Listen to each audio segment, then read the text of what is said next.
ವಿಚಾರ ಏನಾಯ್ತು, ಹೇಗಾಗಿದ್ದು? ದಿನಾಚರಣೆ ಹಿನ್ನೆಲೆಯಲ್ಲಿ ಆ ಒಂದು ಕಾರ್ಯಕ್ರಮ ಅಂದ್ರೆ ಅವರ ಕ್ಷೇತ್ರಕ್ಕೆ ಬರುವಂತಹ ಒಂದು ಏರಿಯಾ ಒಂದರಲ್ಲಿ ಕಾರ್ಯಕ್ರಮ ಸಂಬಂಧಪಟ್ಟಂತೆ ತೆರಳುತ್ತಿದ್ದಂತ ಸಂದರ್ಭದಲ್ಲಿ ಏಕಾಏಕಿ ಬಂದಂತ ಒಂದಷ್ಟು ಜನ ಮೊಟ್ಟೆಯನ್ನ ಹೊಡೆದು ನೇರವಾಗಿ ಮುನಿರತ್ನ ಅವರಿಗೆ ತಲೆಗೇನೆ ಕೂಡ ಗುರಿ ಇಟ್ಟು ಮೊಟ್ಟೆಯನ್ನು ಹೊಡೆದ್ರು. ಅದಾದ ನಂತರ ಅವರ ಬೆಂಬಲಿಗೆ ಕೂಡ ಸುತ್ತುವರೆದ್ರು. ಯಾಕೆ ಏನಕ್ಕೆ ಮೊಟ್ಟೆ ಹೊಡೆದ್ರು ಅನ್ನೋಂಥದ್ದು ಗೊತ್ತಿಲ್ಲ.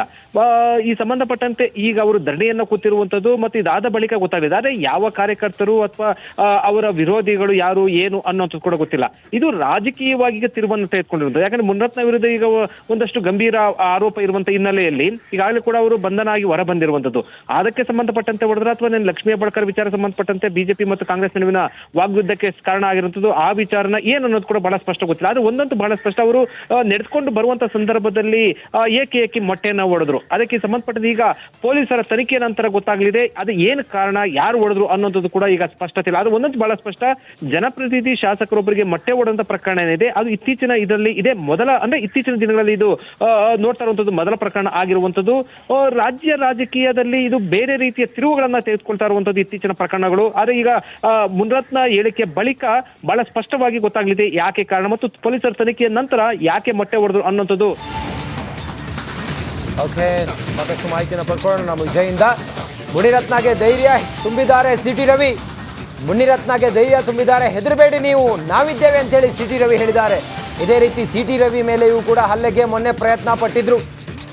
ಕರೆ ಮಾಡಿ ಧೈರ್ಯ ತುಂಬಿದ್ದಾರೆ ಸಿಟಿ ರವಿ. ಆರೋಗ್ಯದ ಕಡೆ ಗಮನ ನೀಡುವಂತೆ ಸಲಹೆ ನೀಡಿದ್ದಾರೆ ಸಿಟಿ ರವಿ. ಮುನಿರತ್ನಗೆ ಧೈರ್ಯ ತುಂಬಿದ್ದಾರೆ ಸಿಟಿ ರವಿ. ಇವತ್ತು ಸುಶಾಸನ ಕಾರ್ಯಕ್ರಮದಲ್ಲಿ ಮುನಿರತ್ನ ಅವರು ತಮ್ಮ ಕ್ಷೇತ್ರದಲ್ಲೇ ನಡೆದುಕೊಂಡು ಬರುವಾಗ, ರಾಜರಾಜೇಶ್ವರಿ ನಗರ ಕ್ಷೇತ್ರದ ಶಾಸಕರವರು ನಡೆದುಕೊಂಡು ಬರುವಾಗ ಅವರ ತಲೆಯ ಮೇಲೆ ಮೊಟ್ಟೆ ಒಡೆದಂಥ ಪ್ರಕರಣಕ್ಕೆ ಸಂಬಂಧಪಟ್ಟ ಹಾಗೆ ಮುನಿರತ್ನಗೆ ಧೈರ್ಯ ತುಂಬೋದಕ್ಕೆ ಸಿಟಿ ರವಿ ಕಾಲ್ ಮಾಡಿದ್ದಾರೆ. ಹೆದರಬೇಡಿ ನೀವು, ನಾವಿದ್ದೇವೆ ನಿಮ್ಮ ಜೊತೆಯಲ್ಲಿ, ಸಿಟಿ ರವಿ ಹೇಳಿರೋದು. ಕರೆ ಮಾಡಿ ಧೈರ್ಯ ತುಂಬಿದ್ದಾರೆ ಸಿಟಿ ರವಿ.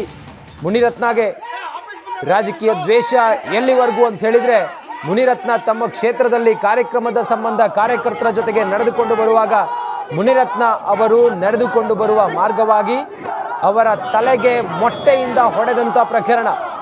ಈಗ ಸಿಟಿ ರವಿ ಮುನಿರತ್ನಗೆ ಕರೆ ಮಾಡಿ ನಿಮ್ಮ ಜೊತೆಲಿ ನಾವಿದ್ದೀವಿ, ಧೈರ್ಯ ತುಂಬಿದ್ದಾರೆ, ಹೆದರಬೇಡಿ ನೀವು, ನಾವಿದ್ದೀವಿ, ನಿಮ್ಮ ಆರೋಗ್ಯದ ಕಡೆಗೆ ಗಮನ ಕೊಡಿ ಅಂಥೇಳಿ ಮುನಿರತ್ನಗೆ ಧೈರ್ಯ ತುಂಬಿದ್ದಾರೆ ಸಿಟಿ ರವಿ. ಮತ್ತೊಂದು ಕಡೆಯಲ್ಲಿ ಈ ಪ್ರಕರಣ ಈಗ ದೊಡ್ಡ ಮಟ್ಟದಲ್ಲಿ ಆಕ್ರೋಶಕ್ಕೆ ಕಾರಣವಾಗಿದೆ. ಮುನಿರತ್ನ ಅವರ ಮೇಲೆ ಮೊಟ್ಟೆಯನ್ನ ಎಸೆದ ಪ್ರಕರಣ ಈಗ ದೊಡ್ಡ ಮಟ್ಟದಲ್ಲಿ ಸಂಚಲನಕ್ಕೆ ಕಾರಣ ಆಗಿದೆ. ಧರಣಿ ಕುಳಿತುಕೊಂಡಿದ್ದಾರೆ ಮುನಿರತ್ನ ತಮ್ಮ ಕಾರ್ಯಕರ್ತರ ಜೊತೆಗೆ ಧರಣಿ ಕುಳಿತುಕೊಂಡಿದ್ದಾರೆ. ತಾವು ನಡೆದುಕೊಂಡು ಬರ್ತಿರುವಂಥ ರಸ್ತೆಯಲ್ಲೇ ಮುನಿರತ್ನ ಮೇಲೆ ಮೊಟ್ಟೆ ಹೊಡೆದಿದ್ರು. ಅದೇ ಸ್ಥಳದಲ್ಲಿ ಮುನಿರತ್ನ ಈಗ ಧರಣಿ ಕುಳಿತುಕೊಂಡಿದ್ದಾರೆ.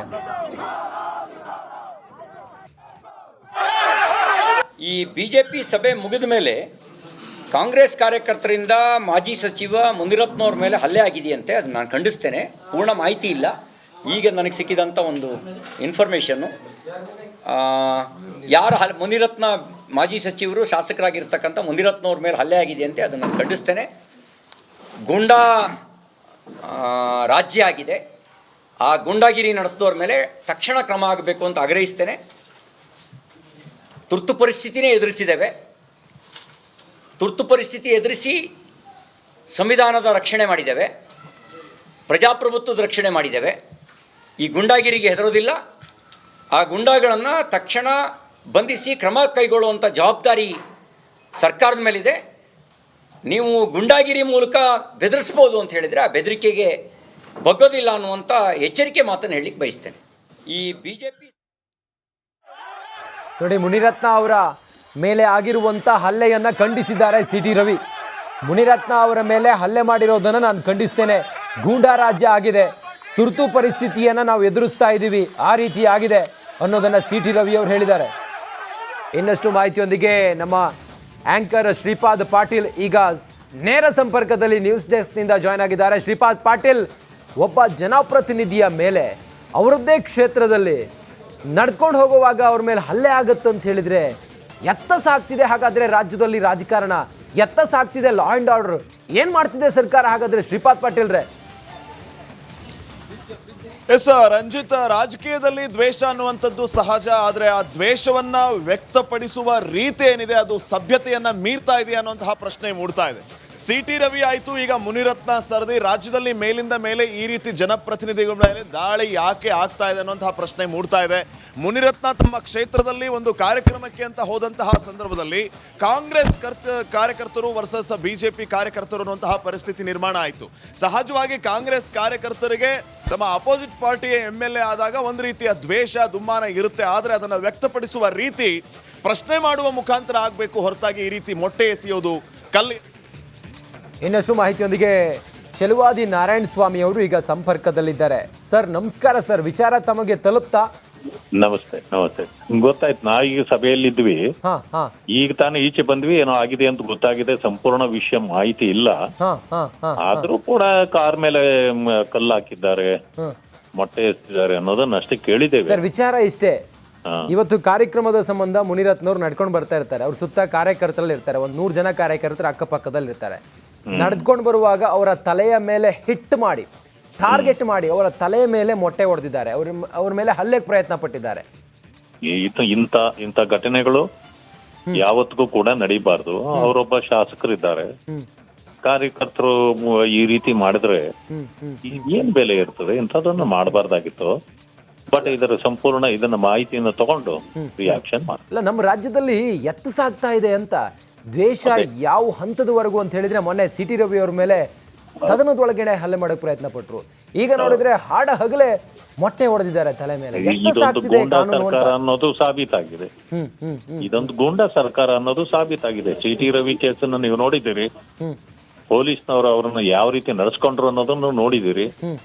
ನಾವೆಲ್ಲರೂ ಕೂಡ ವಾರಗಟ್ಲೆ ಇವತ್ತು ಆ ಒಂದು ವಿಚಾರವನ್ನ, ಅದೇ ಇಶ್ಯೂನ ಇಟ್ಕೊಂಡು ಇವತ್ತು ಹೋರಾಟ ಮಾಡುವಂತ ಪರಿಸ್ಥಿತಿಗೆ ಬಂದಿದೆ. ಸೊ ಪೊಲೀಸನವರನ್ನ ಈ ಸರ್ಕಾರ ಯಾವ ರೀತಿ ಬಳಸ್ತಾ ಇದೆ ಅನ್ನೋದು ಇವತ್ತು ಇದು ಏನೋ ಕೈಗನ್ನಡಿ ರೀತಿಯಲ್ಲಿ ಕಾಣ್ತಾ ಇದೆ. ನೋಡೋಣ ಇದು ಕೂಡ ಏನಾಗಿದೆ ಅನ್ನೋದನ್ನ ತಿಳ್ಕೊಂಡು. ಸರ್ ನೋಡಿ, ತಮಿಳುನಾಡಲ್ಲಿ ಹಿಂಗೆಲ್ಲ ಆಗ್ತಾ ಇತ್ತು. ಈ ರೀತಿ ದ್ವೇಷ ಮಾಡೋದು, ವೈಯಕ್ತಿಕವಾಗಿ ಅವ್ರನ್ನ ಟಾರ್ಗೆಟ್ ಮಾಡೋದು, ಈ ರೀತಿ ರಾಜಕಾರಣ ಕರ್ನಾಟಕದಲ್ಲಿ ಇರಲಿಲ್ಲ. ಆದರೆ ಕರ್ನಾಟಕದ ರಾಜಕಾರಣ ಈಗ ಬದಲಾಗಿದೆ. ಎತ್ತ ಸಾಗುತ್ತಿದೆ ಅನ್ನೋದಕ್ಕಿಂತಲೂ ಕೂಡ ನೇರ ವೈಯಕ್ತಿಕವಾಗಿ ಅವ್ರನ್ನ ಹೆಣೆಯುವಂಥ ಪ್ರಯತ್ನಗಳು, ಟಾರ್ಗೆಟ್ ಮಾಡೋದು, ಹಲ್ಲೆ ಮಾಡೋದು, ಈ ರೀತಿಯೆಲ್ಲ ಇದು ಏನ್ ಸಂದೇಶ ಹೋಗುತ್ತೆ ಸರ್? ಇದು ಸರಿಯಾದ ಕ್ರಮ ಅಲ್ಲ. ಸರ್ಕಾರ ಇದರ ಬಗ್ಗೆ ಯೋಚನೆ ಮಾಡಬೇಕು. ಇದರಿಂದ ಏನ್ ಅನ್ಸುತ್ತೆ ಅಂತಂದ್ರೆ, law and order situation in Karnataka is most worst ಅನ್ನೋದು ಗೊತ್ತಾಗ್ತದೆ. ಈ ಹಂತದವರೆಗೂ ಕೂಡ ದ್ವೇಷ ಮಾಡ್ತಾರ? ಈ ಹಂತದವರೆಗೂ ಕೂಡ ಒಬ್ಬರನ್ನ ಟಾರ್ಗೆಟ್ ಮಾಡ್ತಾರ ಸರ್? ಇಲ್ಲ, ಕಾಂಗ್ರೆಸ್ನ ನೀತಿಯೇ ದ್ವೇಷದ ರಾಜಕಾರಣ. ಟಾರ್ಗೆಟ್